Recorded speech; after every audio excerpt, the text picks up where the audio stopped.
have an issue, we are going to dig into every possible solution and or find out were we in error.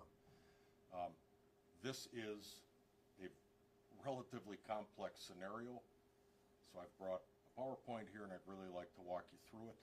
I'm happy to jog back and forth if you would like. Not sure how this plays on a camera. We can get you copies later on.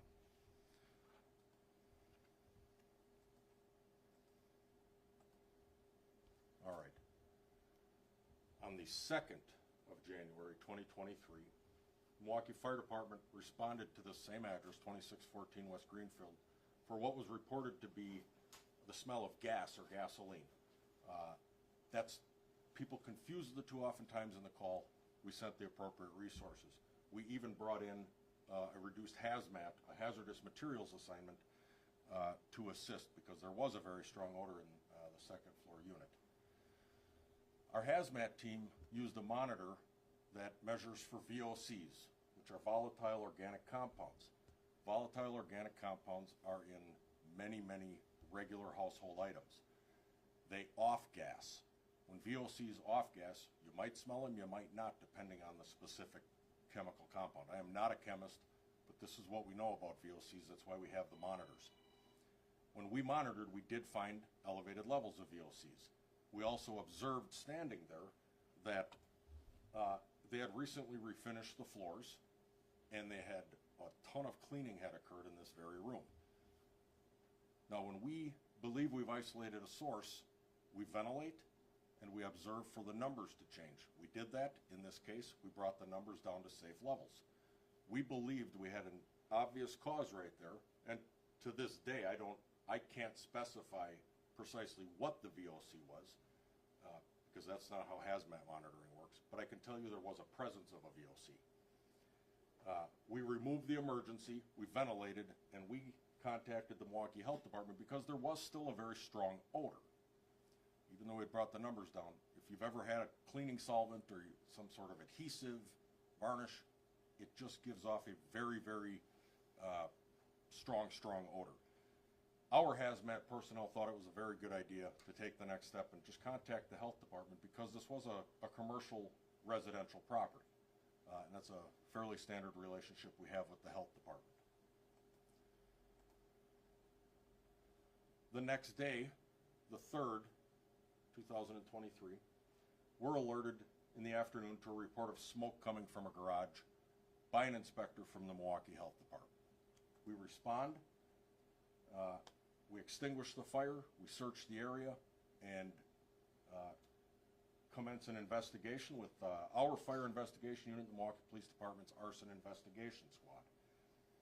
We were on that scene till just before 6 p.m., and I'm speaking on behalf of the fire department. I'm not certain if the police were there a little longer.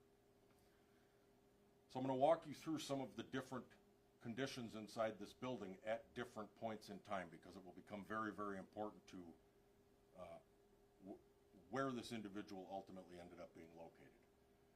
So the building in question is this long run of buildings. And it's actually 3 separate and distinct enormous areas inside that building. So I'm going to break it down, and as I describe it, there's the front building, the middle garage, and the rear garage. They're all in some fashion attached to one another. It runs all the way from the sidewalk to the alley.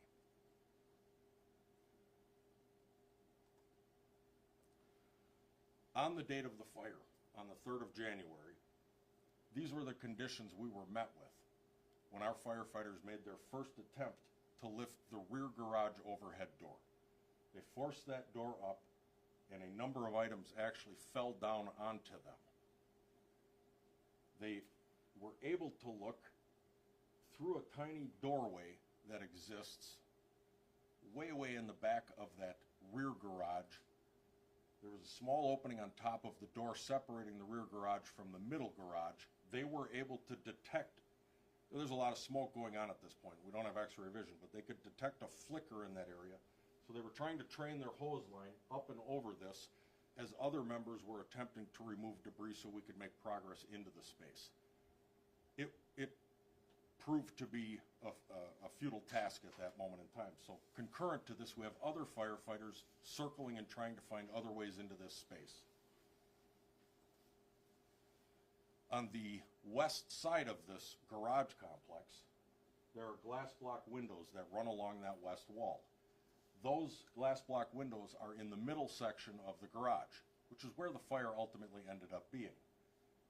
Firefighters went through the arduous task of busting out glass block windows, which is not as easy as it might seem. Upon removing the glass block, debris fell from the top level of that window opening onto them, and they began scooping that out. You can see a large chunk of that debris on the ground there from their work. That was just to try to gain access into this space, all right? Concurrent to that, they're running into trouble. They're in communication with their partners. Hey, we're having issues just making basic access into this area. Ultimately, access was gained through the access door between the front building and the middle garage, which is a door slightly smaller than this service door right here. I'm going to jump back and forth a bit because these details are important. We had been alerted by the health inspector and by representatives of the building owners who were on site when this health inspection was going on, that a board up that was over that door on the front building portion of that threshold had been removed at the request of the health department inspector, and behind that door was a stack of debris believed to have been stacked in a fashion resembling a barricade. When we make our way through the front building to this rear door, the board up had been removed, that was set aside. When our firefighters arrived at that door, the barricade was not there. This is an important point because this entryway at that moment in time was the only way anybody could have gotten in or out of this building other than coming out the overhead door where we had a mass of firefighters there. We would have seen that individual. This is from the middle of the middle garage facing north. This is on the late afternoon, early evening of the actual fire date. You can see the back side of the overhead door kind of hanging there. This is about the middle of that middle garage. And this is, I have many other pictures. This is very representative of the entire space. There was no reasonable expectation that somebody would be in or behind or under or had squirreled their way into a different space. We report back on the afternoon of the 4th. I personally went to the scene. My assistant chief, several of my deputy and battalion chiefs accompanied me to the scene because I cannot emphasize enough how very serious we take our responsibility to find people. That is a primary function we conduct, is search and rescue operations. And if we had a miss, I want to know about it. I want to know why. I want to know what we need to do to fix it. So I thought, I got to go to this because this just rises to that level. In a conversation with property owners' representatives, both whom identified themselves as having been standing next to our health inspectors at the time that this all started on the 3rd, they advised me they have been there removing items from this front and middle garage for the entire day, starting early in the morning. And that they've removed 3 truckloads of various items and debris and just whatever was all in these piles. So, 2:09 we get the call regarding, hey, Milwaukee Police on scene requesting us. They believe there has been a body located in this building. Again, we go to that scene. Now, this is after, every picture you're going to see from this point forward is after 3 truckloads of debris have been removed. This is the rear garage looking to the south into the middle garage. This boarded up door is the door that separates the middle garage from the front building. It has been reboarded up at this point, as have the glass block windows from the inside. It's been reboarded up just for obvious security reasons by the building owners. So this picture is taken from that rear garage looking into that middle garage. This is now looking at the rear of the garage facing south, and I put this picture here so you just get an idea of how much has been removed. That was not what I wanted to do. There we go. Now we are in the middle of the middle garage, turned around facing north, back towards the overhead doors. And the density and the compactness and the tightness of all of these different types of debris lead me to make the following conclusion: that no reasonable person, no reasonable firefighter, no reasonable experienced firefighter would anticipate that there would be a person inside of this densely packed of a pile of debris. Not in my 26 years of experience, not in the experience of our seasoned firefighters.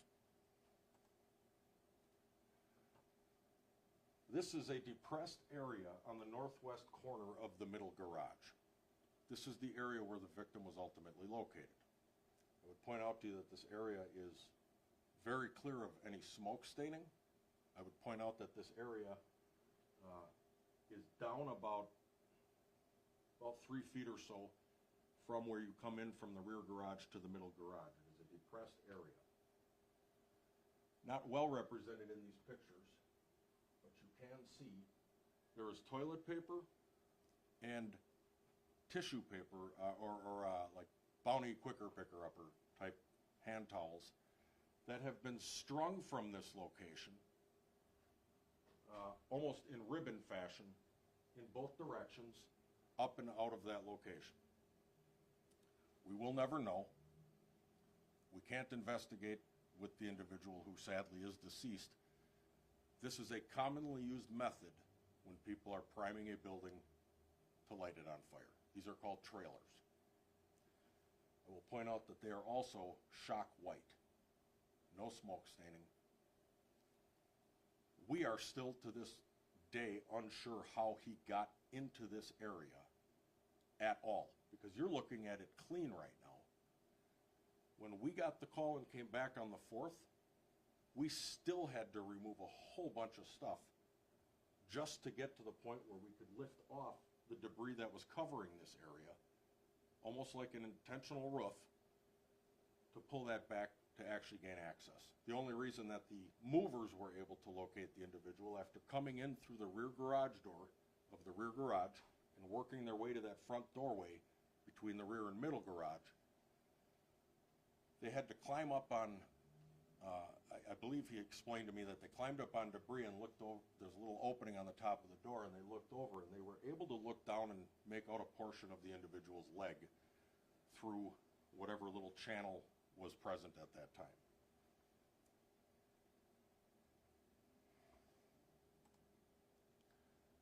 Here's the threshold between the front building and the middle garage.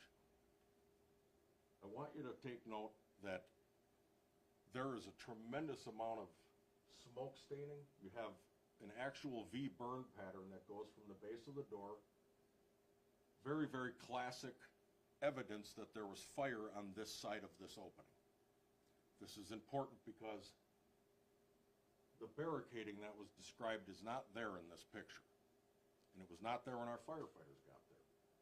And with all of this debris in the way, it is implausible, even as long as it took us, in our relative terms, to get inside this building definitively, it is implausible that you'd have this amount of burn unless this was open air at the time that it was burning. And by open air, I mean without a whole bunch of stacked materials. You would see breaks in this pattern if this was coming through something.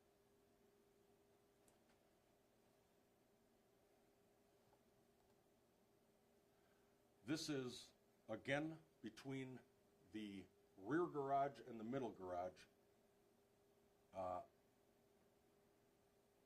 Hold on. I apologize. Trying to keep it all straight in my head here.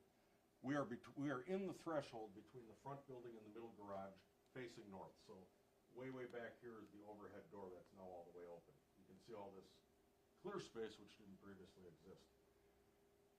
I will recall for you, this is after 3 truckloads of debris have been removed.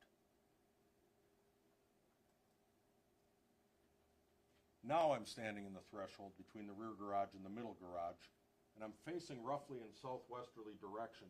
Right around to my right on this picture is that depressed area that I described, where the individual was located. There was no clear passage from any angle here to get to this space.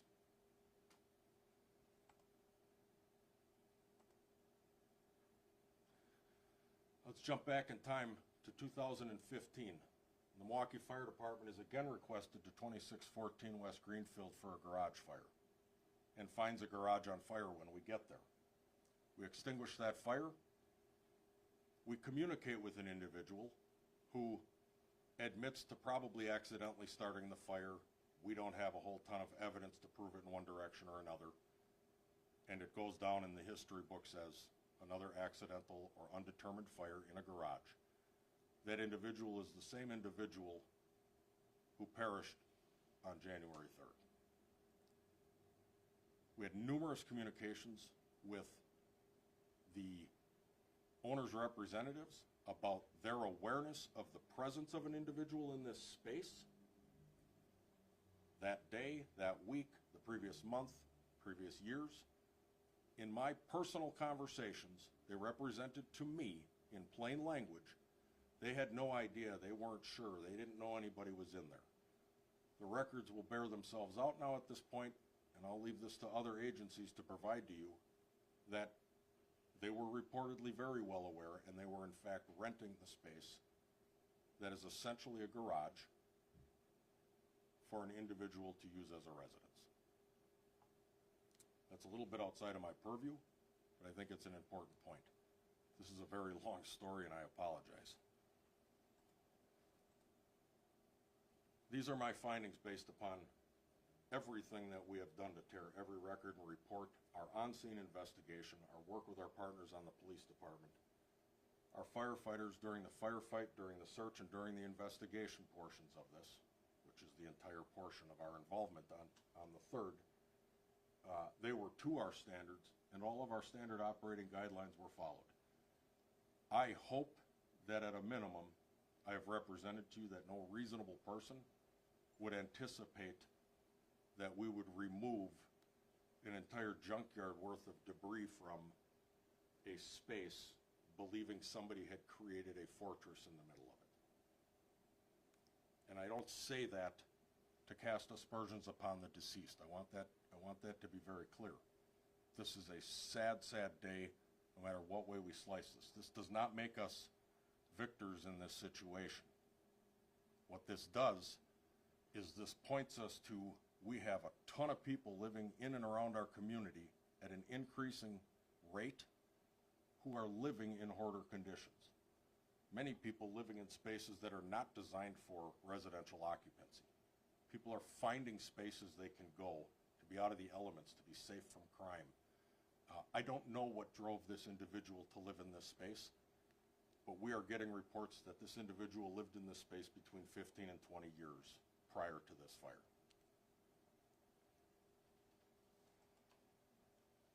What we will do here, as we always do, we are going to review our standard operating guidelines.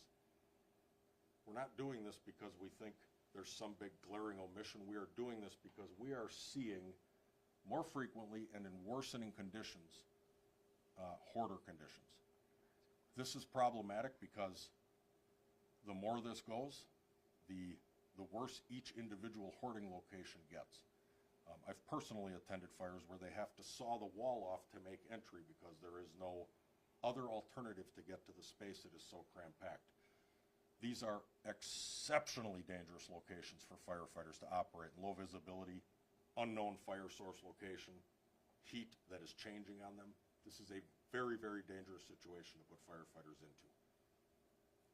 So, in concert with the Fire and Police Commission, we will look at all of this. I want this to not have happened. Believe you me.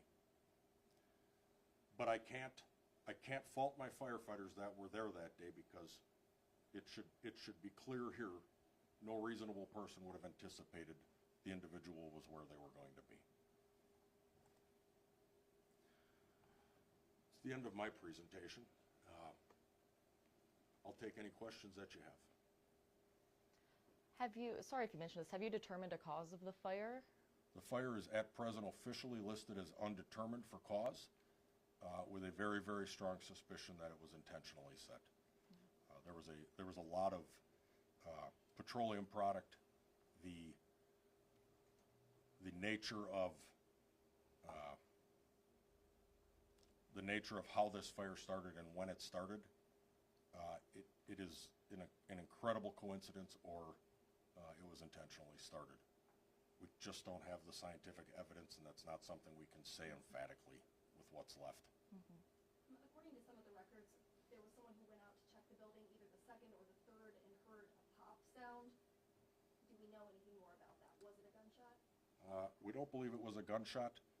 That was on the third, and that was observed by the health inspector personnel and the building owner representatives, who were standing at the board up they had just torn off, looking at the barricade I described through that threshold, looking into that middle garage, or what would be looking into that middle garage space.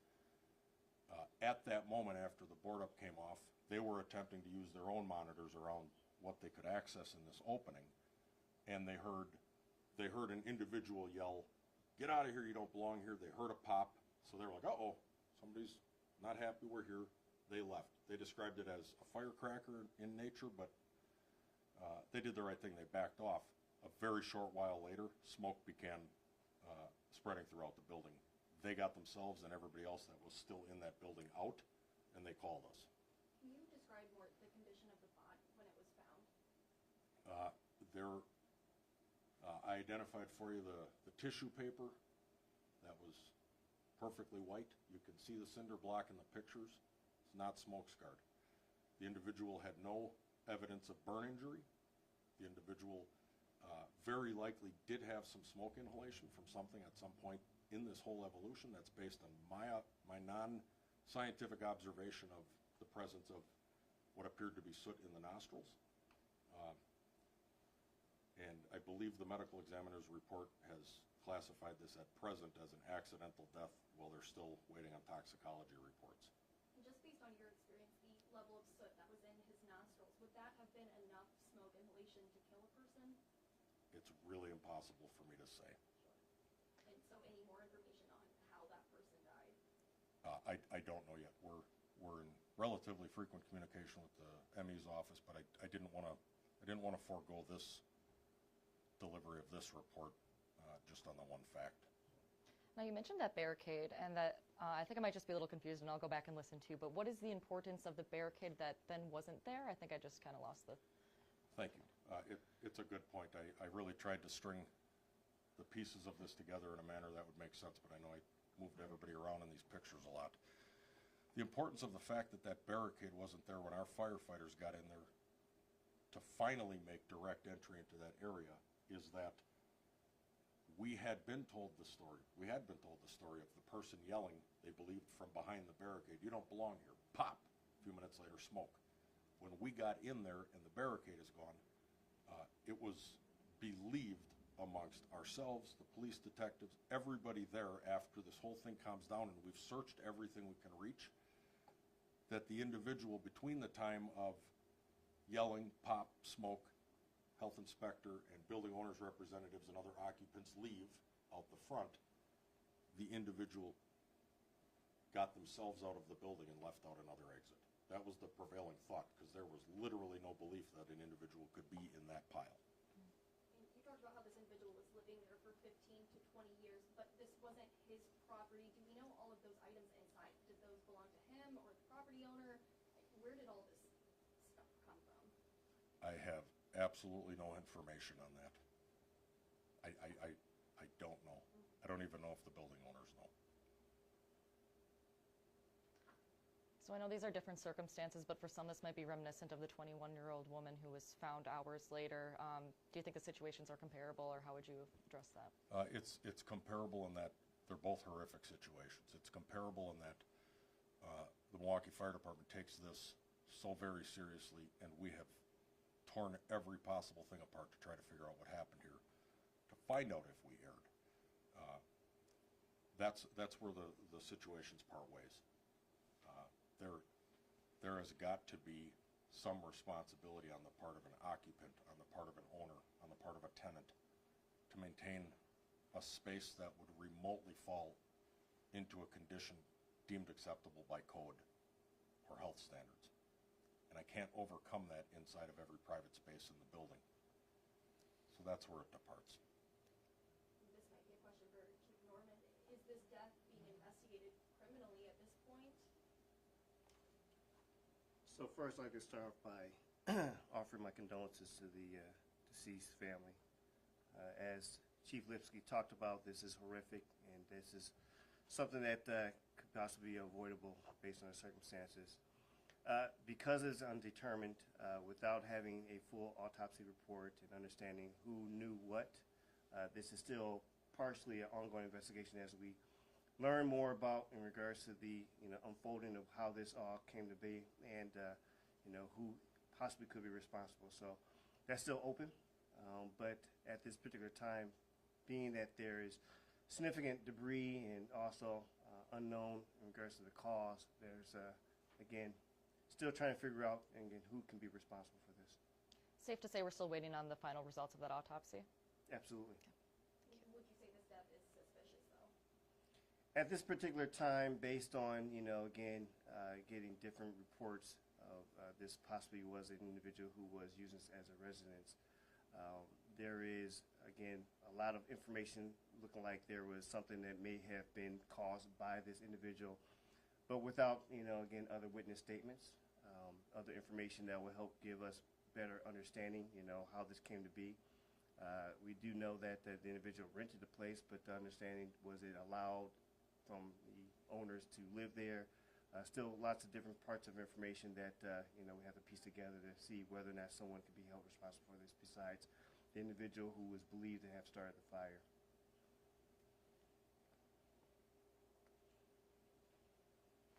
I guess I have one more question. It might be for you. The body, the way it was found with, according to the medical examiner's documents, the glass figurines around it, there was a photo above his head. Was that placed there by him, or it just sounds very odd the way he was in the center of it all? Those items were there, and it was as compared to every square inch of the place around it, neatly arranged by somebody. He was there. He was there in a moment of crisis. We know that people retreat back to what's comfortable in a moment of crisis.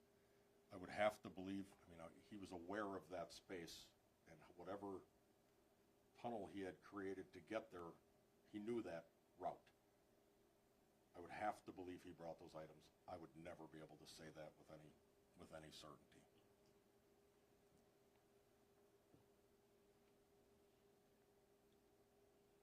And so that cement depression in the ground, that was man-made, right? Like, was that there before? It's part of the construction of the garage. Okay. It's cinder block right down to the pavement.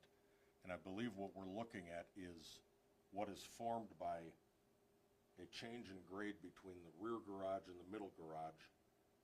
The little platform, once you come through the threshold, comes down, and then what would be steps, if you could see them, are underneath that. So you have the side of that, kind of that porch extension, and then you have the rear wall of the middle garage, and then you have the west wall meet at that corner. And here was just tonnage of debris and items.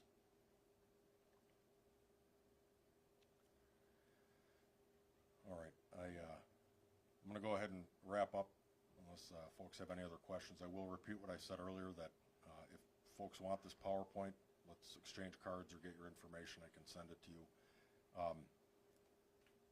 And I want to close out with my friend and partner here, Chief Norman, echoing his sentiments that our condolences go out to the family here. This is an absolutely horrific situation, and I don't want that lost. And I don't want the fact that people have questions about this lost. I would have the exact same questions. I am deeply hopeful that we've provided the answers to the questions with this. So, thank you so much.